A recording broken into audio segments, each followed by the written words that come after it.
जंगल और जनकपुर। राजमहल से निकलकर महर्षि विश्वामित्र सरयू नदी की ओर बढ़े। दोनों राजकुमार साथ थे। उन्हें नदी पार करनी थी। आश्रम पहुंचने के लिए विश्वामित्र ने अयोध्या के निकट नदी पार नहीं की। दूर तक सरयू के किनारे किनारे चलते रहे, दक्षिणी तट पर, उसी तट पर जिस पर अयोध्या नगरी थी। वे चलते रहे नदी के घुमाव के साथ साथ। राजमहल पीछे छूट गया। उसकी आखिरी बस्ती भी निकल गई। चलते चलते एक तीखा मोड़ आया तो सब कुछ दृष्टि से ओझल हो गया। राम और लक्ष्मण ने एक बार भी पीछे मुड़कर नहीं देखा। उनकी नज़र सामने थी, महर्षि विश्वामित्र के सधे कदमों की ओर। सूरज की चमक धीमी पड़ने लगी। शाम होने को आई। राजकुमारों के चेहरे पर थकान का कोई चिन्ह नहीं था, उत्साह था। वे दिन भर पैदल चले थे और चलने को तैयार थे। महर्षि अचानक रुके। उन्होंने आसमान पर दृष्टि डाली। चिड़ियों के झुंड अपने बसेरे की ओर लौट रहे थे। आसमान मटमैला लाल हो गया था।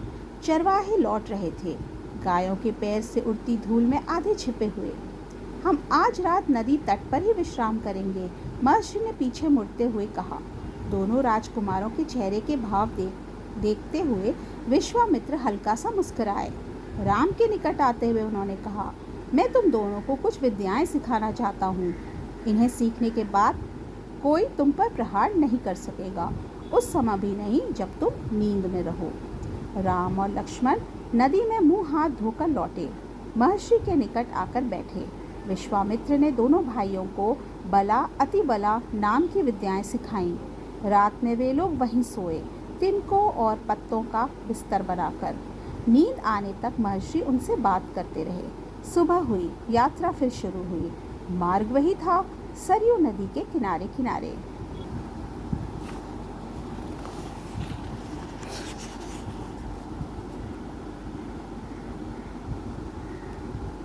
चलते चलते वे एक ऐसी जगह पहुंचे जहां दो नदियां आपस में मिलती थी। उस संगम की दूसरी नदी गंगा थी। महर्षि अब भी आगे चल रहे थे, लेकिन एक अंतर आ गया था। राम लक्ष्मण अब दूरी बनाकर नहीं चलते थे, महर्षि के ठीक पीछे थे, ताकि उनकी बातें ध्यान से सुन सकें। रास्ते में पड़ने वाले आश्रमों के बारे में, वहाँ के लोगों के बारे में, वृक्षों वनस्पतियों के संबंध में, स्थानीय इतिहास उसमें शामिल होता था। आगे की यात्रा कठिन थी, जंगलों से होकर। उससे पहले उन्हें नदी पार करनी थी। रात में ऐसा करना महर्षि विश्वामित्र को उचित नहीं लगा। तीनों लोग वहीं रुक गए, संगम पर बने एक आश्रम में। अगली सुबह उन्होंने नाव से गंगा पार की। नदी पार जंगल था, घना, दुर्गम। सूरज की किरणें धरती तक नहीं पहुंचती थी, इतना घना। वह डरावना भी था। हर ओर से झिंगुरों की आवाज़, जानवरों की दहाड़, कर्कश ध्वनियाँ। राम और लक्ष्मण को आश्वस्त करते हुए महर्षि ने कहा, ये जानवर और वनस्पतियाँ जंगल की शोभा है, इनसे कोई डर नहीं है। असली खतरा राक्षसी ताड़का से है, वह यहीं रहती है।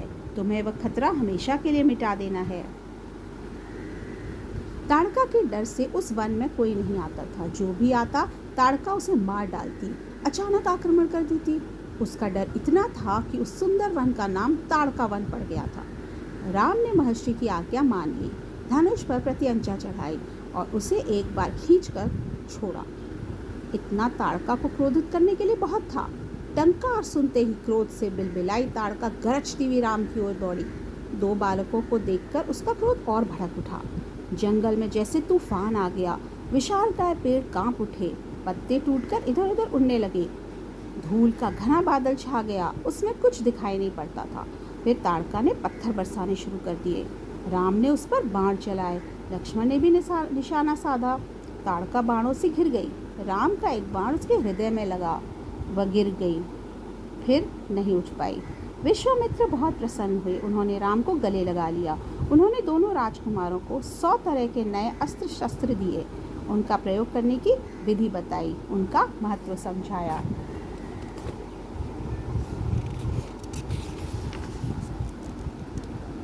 महर्षि का आश्रम वहाँ से अधिक दूर नहीं था, लेकिन तब तक रात हो चली थी। विश्वामित्र ने वह दूरी अगले दिन तय करने का निर्णय लिया। ताड़का मर चुकी थी, उसका भय नहीं था। तीनों ने रात वहीं बिताई, ताड़का वन में, जो अब पूरी तरह भयमुक्त था। सुबह जंगल बदला हुआ था, अब वह ताड़का वन नहीं था, क्योंकि ताड़का नहीं थी। भयानक आवाज़ें गायब हो चुकी थी, पत्तों से गुजरती हवा भी उसके सरसराहट का संगीत था, चिड़ियों की चहचहाहट थी, शांति थी। तस्वीर बदल गई थी। सिद्धाश्रम का अंतिम पड़ाव था महर्षि का आश्रम। रास्ता छोटा भी था, मनोहारी भी। प्राकृतिक सौंदर्य का आनंद लेते हुए वो तीनों लोग जल्दी ही आश्रम पहुंच गए। आश्रम वासियों ने उनकी अगवानी की, अभिनंदन किया। उनकी प्रसन्नता दुगनी हो गई थी। महर्षि विश्वामित्र के आश्रम लौटने की खुशी, राम लक्ष्मण के आगमन का सुख। विश्वामित्र यज्ञ की तैयारियों में लग गए। अनुष्ठान प्रारंभ हुआ। आश्रम की रक्षा की जिम्मेदारी राम लक्ष्मण को सौंपकर महर्षि आश्वस्त थे। अनुष्ठान अपने अंतिम चरण में था, पूरा होने वाला था कुछ ही दिनों में। 5 दिन तक सब ठीक ठाक चल रहा था, शांति से, निर्विघ्न। लगता था कि राजकुमारों की उपस्थिति में ही राक्षसों को भगा दिया है। राम और लक्ष्मण ने यज्ञ पूरा होने तक न सोने का निर्णय किया। वे लगातार जागते रहे, चौकस रहे। कमर में तलवार, पीठ पर तुड़ीर, हाथ में धनुष, प्रत्यंचा चढ़ी हुई, हर स्थिति के लिए तैयार। अनुष्ठान का अंतिम दिन अचानक भयानक आवाज़ों से आसमान भर गया। सुबाहु और मारीच ने राक्षसों के दल बल के साथ आश्रम पर धावा बोल दिया। मारीच क्रोधित था, यज्ञ के अलावा भी इस बात से कि राम लक्ष्मण ने उसकी माँ को मारा, ताड़का को। राम ने राक्षसों का हमला होते ही कार्रवाई की, धनुष उठाकर मारीच को निशाना बनाया। मारीच बाण लगते ही मूर्छित हो गया। बाण के वेग से बहुत दूर जाकर गिरा समुद्र के किनारे। वह मरा नहीं। जब होश आया तो उठकर दक्षिण दिशा की ओर भाग गया। राम का दूसरा बाण सुबाहु को लगा, उसके प्राण वहीं निकल गए। सुबाहु के मरने पर राक्षस सेना में भगदड़ मच गई। वे चीखते चिल्लाते भागे। कुछ लक्ष्मण के बाणों का शिकार हुए, अन्य जान बचाकर भाग खड़े हुए। महर्षि विश्वामित्र का अनुष्ठान संपन्न हुआ। राम ने महर्षि को प्रणाम करते हुए पूछा, अब हमारे लिए क्या आज्ञा है मुनिवर? महर्षि ने राम को गले लगाया, कहा, हम लोग यहाँ से मिथिला जाएंगे, महाराज जनक के यहाँ, विदेह राज के दरबार में। मैं चाहता हूँ तुम दोनों मेरे साथ चलो, उनके आयोजन में हिस्सा लेने। महाराज के पास एक अद्भुत शिव धनुष है, तुम भी उसे देखो। राम और लक्ष्मण अगली यात्रा को लेकर उत्साहित थे। नया स्थान देखने और जानने का अवसर। सोन नदी पार करके विश्वामित्र मिथिला की सीमा के पास पहुँचे। अपने शिष्यों और राजकुमारों के साथ वे गौतम ऋषि के आश्रम से होते हुए नगर पहुँचे। राजा जनक के महल से बाहर आकर विश्वामित्र का स्वागत किया। तभी उनकी दृष्टि राजकुमारों पर पड़ी। विदेहराज चकित रह गए। वे स्वयं को रोक नहीं पाए। महर्षि से पूछा, ये सुंदर राजकुमार कौन है? मैं इनके आकर्षण से खिंचता जा रहा हूँ। ये राम और लक्ष्मण है, महाराज दशरथ के पुत्र। मैं इन्हें अपने साथ लाया हूँ आपका अद्भुत धनुष दिखाने। विदेहराज ने महर्षि, उनके शिष्यों और राजकुमारों के ठहरने की व्यवस्था की एक सुंदर उद्यान में। अगले दिन सभी आमंत्रित लोग, ऋषि मुनि और राजकुमार यज्ञशाला में उपस्थित हुए। वहां महर्षि ने फिर धनुष का उल्लेख किया। महाराज जनक ने अपने अनुचरों को आज्ञा दी, शिव धनुष को यज्ञशाला में लाया जाए। शिव धनुष सचमुच विशाल था, लोहे की पेटी में रखा हुआ था। पेटी में पहिए लगे हुए थे, 8 पहिए। उसे उठाना लगभग असंभव था। पहियों के सहारे खिसकाकर उसे एक जगह से दूसरी जगह ले जाया जाता था। अनुचर मुश्किल से उसे खींचते हुए यज्ञशाला में लेकर आए। धनुष देखते ही विदेहराज एक पल के लिए उदास हो गए। उन्होंने कहा, मुनिवर, मैंने प्रतिज्ञा की है अपनी पुत्री सीता के विवाह के संबंध में। जो ये धनुष उठाकर उस पर प्रत्यंचा चढ़ा देगा, उसी के साथ सीता का विवाह होगा। अनेक राजकुमारों ने प्रयास किया, लज्जित हुए। उठाना तो दूर हुए, इसे हिला तक नहीं सके, प्रत्यंचा क्या चढ़ाते। विदेहराज का संकेत समझकर महर्षि विश्वामित्र ने राम से कहा, उठो वत्स, यह धनुष देखो।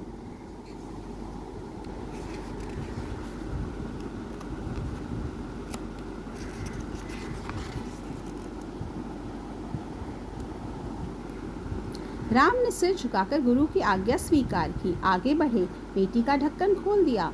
राम ने पहले धनुष देखा, फिर महर्षि को। गुरु का संकेत मिलने पर राम ने विशाल धनुष सहज ही उठा लिया। यज्ञशाला में उपस्थित सभी लोग हतप्रभ थे। इसकी प्रत्यंचा चढ़ा दूं मुनिवर? राम ने पूछा। अवश्य, यदि ऐसा कर सकते हो। विदेहराज चकित थे। राम ने आसानी से धनुष झुकाया, ऊपर से दबाकर प्रत्यंचा खींची। दबाव से धनुष बीच से टूट गया, उसके 2 टुकड़े हो गए, बच्चे के खिलौनों की तरह। यज्ञशाला में सन्नाटा छा गया। सब चुप थे, एक दूसरे को देख रहे थे। सभागार की चुप्पी महाराज जनक ने तोड़ी। उनकी खुशी का ठिकाना न था। उन्होंने सीता के लिए एक योग्य वर मिल गया था। उनकी प्रतिज्ञा पूरी हुई। जनक राज ने कहा, मुनिवर, आपकी अनुमति हो तो मैं महाराज दशरथ के पास संदेश भेजूं। बारात लेकर आने का निमंत्रण, यह शुभ संदेश उन्हें शीघ्र भेजना चाहिए। महर्षि की अनुमति से दूत अयोध्या भेजे गए, सबसे तेज चलने वाले रथों से। इस बीच जनकपुर में धूम मच गई। बारात के स्वागत की तैयारियां होने लगी। नगर की प्रसन्नता चरम पर थी। महाराज जनक का संदेश मिलते ही अयोध्या में भी खुशी छा गई। आनंद फानंद में बारात तैयार हुई। हाथी, घोड़े, रथ, सेना। बारात को मिथिला पहुंचने में 5 दिन लग गए। जनकपुरी जगमगा रही थी। हर मार्ग पर तोरण द्वार, हर जगह फूलों की चादर, एक एक कोना सुवासित। हर घर के प्रवेश द्वार पर वंदनवार, एक एक घर से मंगल गीत। मुख्य मार्ग पर दर्शकों की अपार भीड़। खिड़कियों और छज्जों से झांकती महिलाएं। एक नज़र राम को देख लें, राम सीता की जोड़ी दिख जाए। विवाह से ठीक पहले विदेह राज ने महाराज दशरथ से कहा, राजन, राम ने मेरी प्रतिज्ञा पूरी कर बड़ी बेटी सीता को अपना लिया। मेरी इच्छा है कि छोटी पुत्री उर्मिला का विवाह लक्ष्मण से हो जाए। मेरे छोटे भाई कुशध्वज की भी 2 पुत्रियां हैं, मांडवी और श्रुतकृति। कृपया उन्हें भरत और शत्रुघ्न के लिए स्वीकार करें। राजा दशरथ ने यह प्रस्ताव तत्काल मान लिया। विवाह के बाद बारात कुछ दिन जनकपुरी में रुकी। बाराती बहुओं को लेकर अयोध्या लौटे तो रानियों ने पुत्र वधुओं की आरती उतारी, स्त्रियों ने फूल बरसाए, शंख ध्वनि से गलियां गूंज उठी। यह आनंदोत्सव लगातार कई दिन तक चलता रहा।